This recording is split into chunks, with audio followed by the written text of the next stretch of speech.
What if worrying too much wasn't a personality flaw, wasn't a sign of weakness, wasn't even really about the things you think you're worrying about? What if it was an addiction?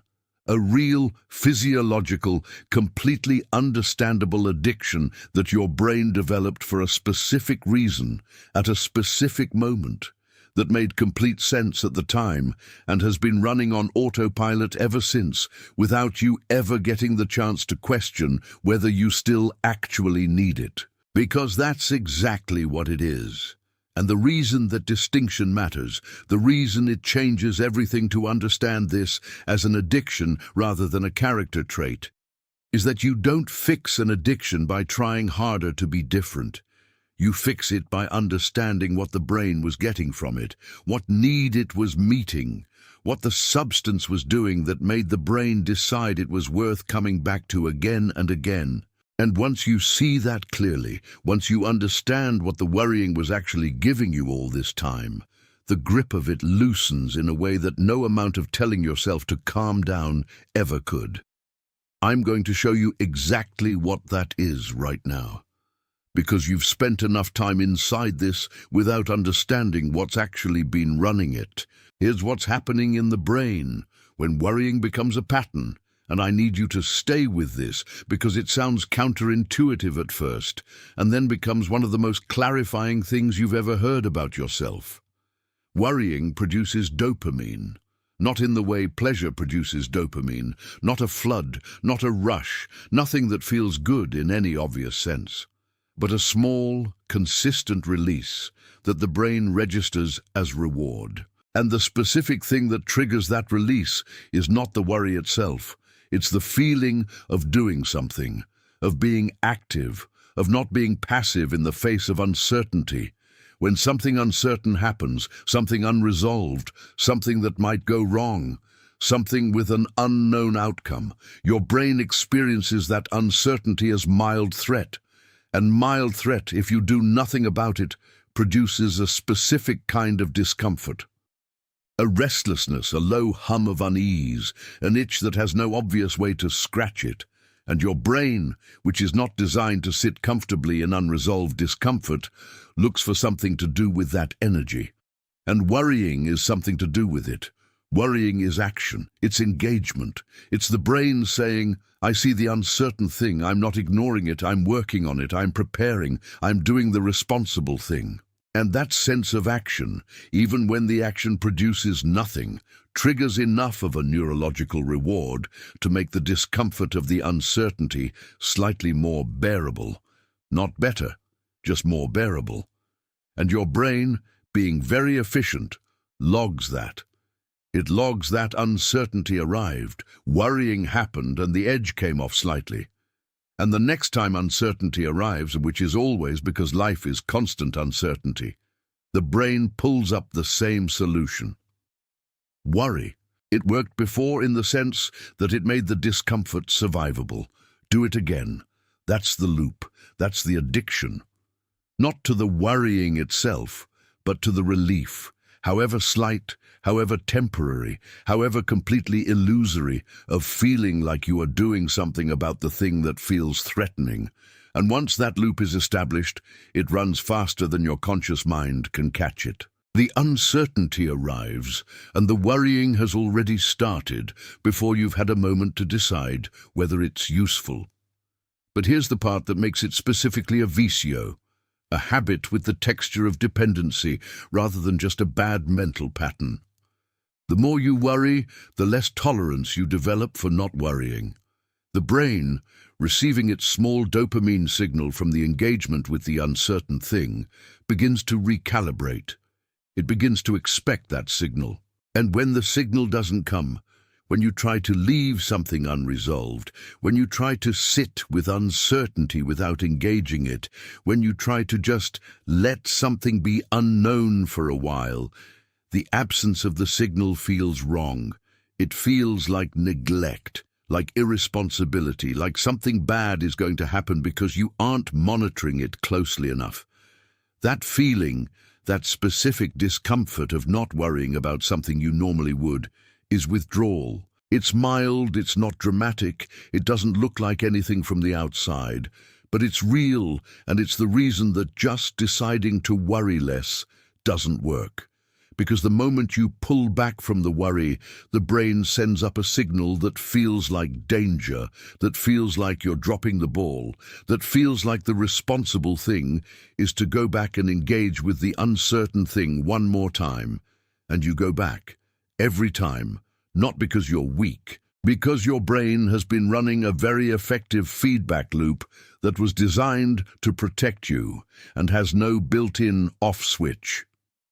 Now I want to go one level deeper, because understanding the neuroscience explains the mechanism, but it doesn't explain why your specific brain chose this specific solution more than other people seem to.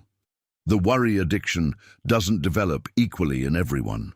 It develops most reliably in people who grew up in environments where uncertainty was genuinely costly, where not knowing what was coming had real consequences. Where being caught off guard, being unprepared, being surprised by something difficult meant something painful happened that could have been avoided if you had just seen it coming. Maybe that was an environment where moods shifted suddenly and reading the room was survival.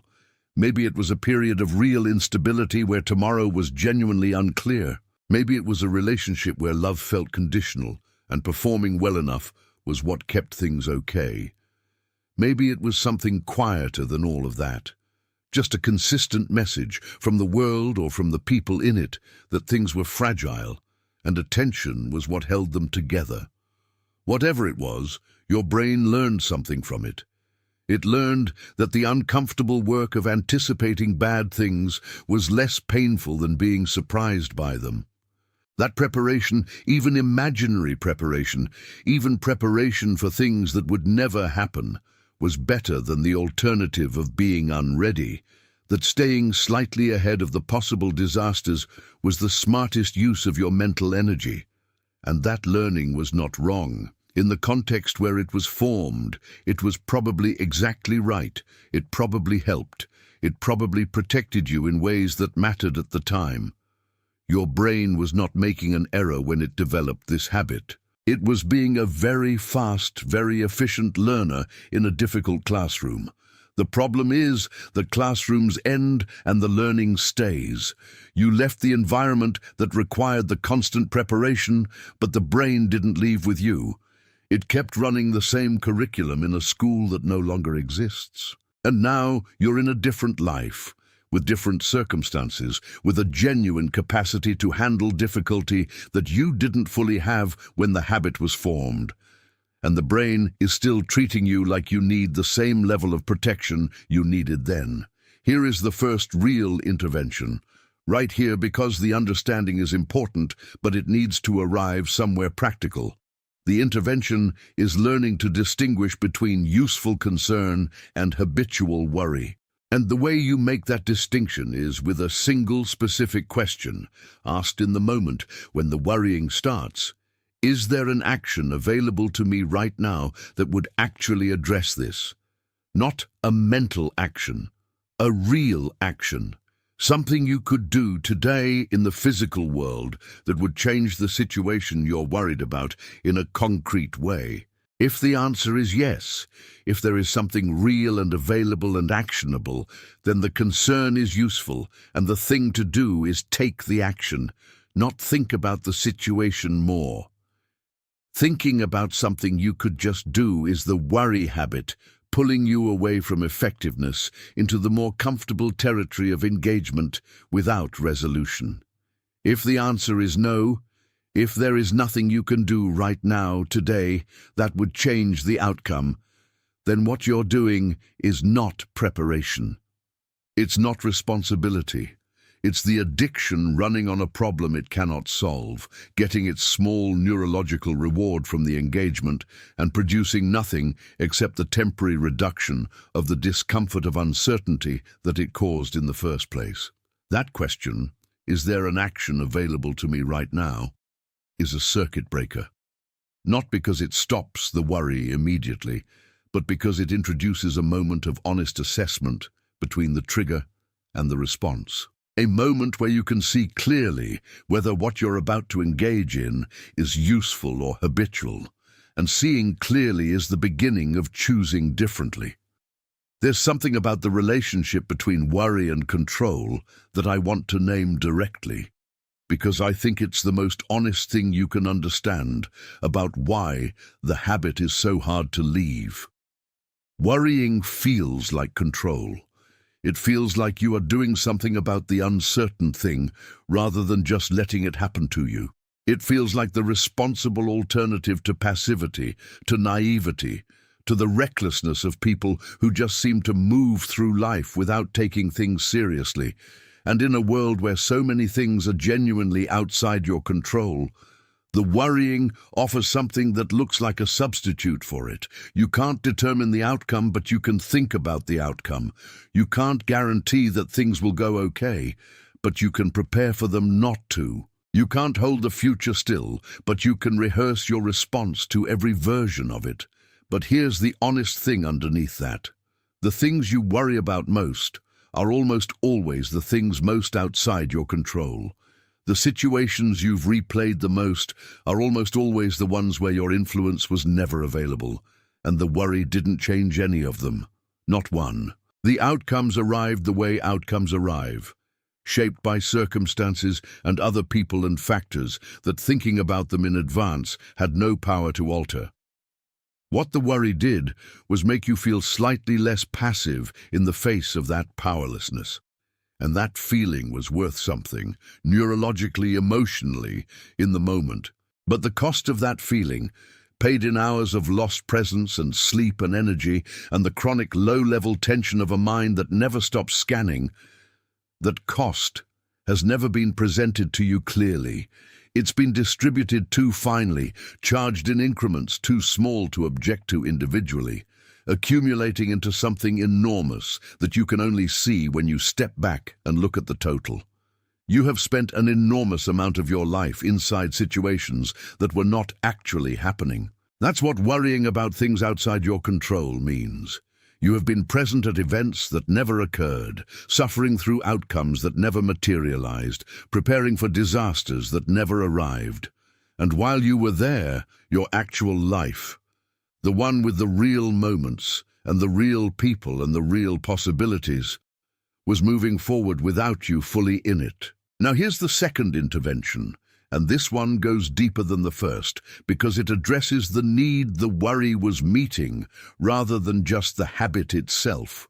The worry was meeting a need for safety, for the feeling, however false, that you were one step ahead of the bad thing, that you were not passive, not naive, not caught off guard.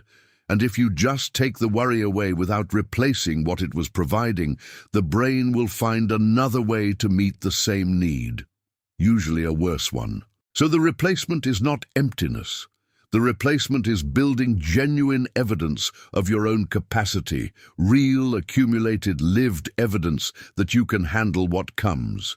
Not because you prepared for it specifically, not because you saw it coming and got ready, but because you've handled hard things before, and you are still here, and the handling was possible even when it was unexpected, even when it was nothing like what you imagined. Think about what you were worrying about 5 years ago. Not the specific thoughts, just the texture of it, the things that felt uncertain, the outcomes that felt threatening, the situations that felt fragile enough to require constant mental monitoring. And then think about what actually happened. Not as a way of proving that your worries were wrong, but as a way of building an honest inventory of your own track record. How many times did you survive something you didn't see coming? How many times did you handle something you hadn't prepared for? How many times did the actual experience of difficulty turn out to require capacities you had, but hadn't pre-authorized yourself to trust? That inventory is real evidence. And real evidence, accumulated honestly, is the only thing that actually changes the brain's assessment of what level of preparation is necessary. Not positive thinking, not deciding to feel safer. Evidence. The brain responds to evidence, and you have more of it than the worry has been letting you use.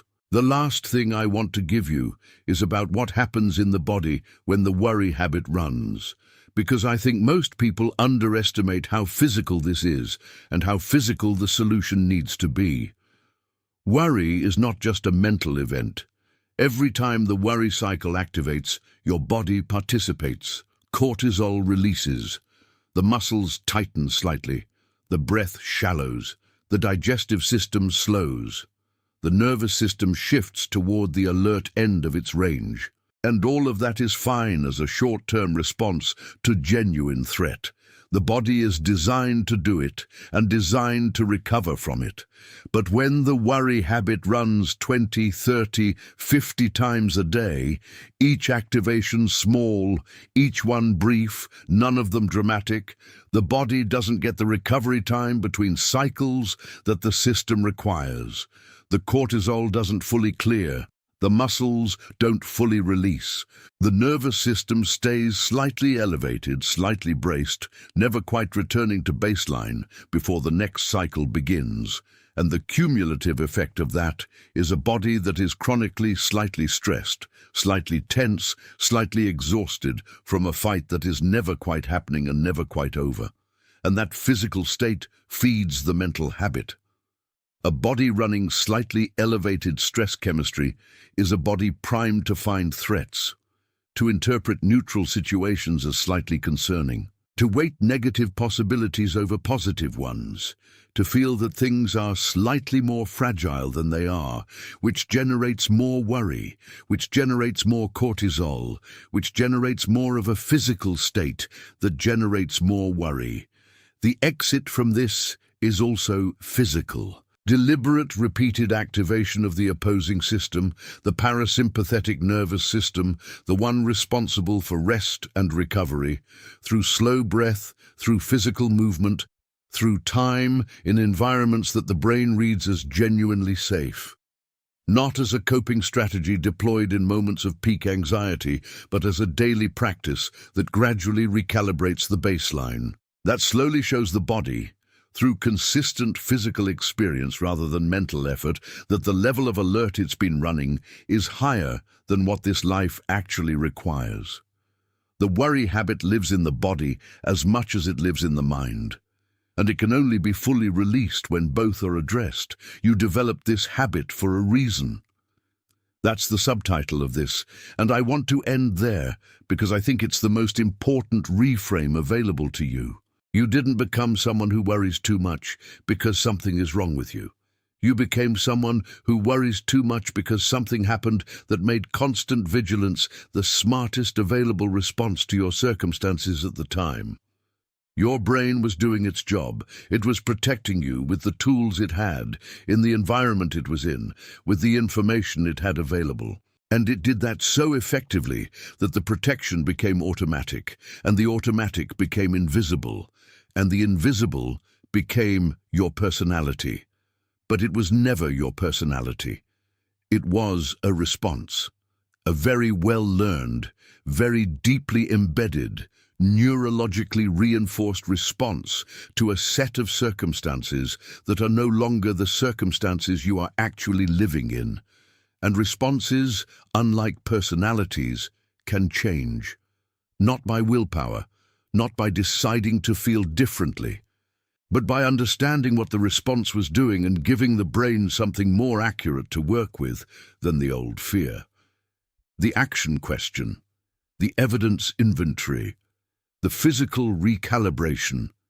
None of these are complicated. All of them are available to you right now in the ordinary texture of today, and all of them are doing the same thing, giving your brain new information, showing it in the language it actually responds to, that the threat level it was calibrated for no longer matches the territory you're actually living in. You worried because it felt like the only way to be safe, and for a while, maybe it was. But you are not in that moment anymore, and the worry that was protecting you then is costing you now, in presence and energy and rest, and the capacity to actually be in your life, rather than perpetually preparing for the worst version of it. The reason the habit formed makes complete sense. The reason to leave it makes even more.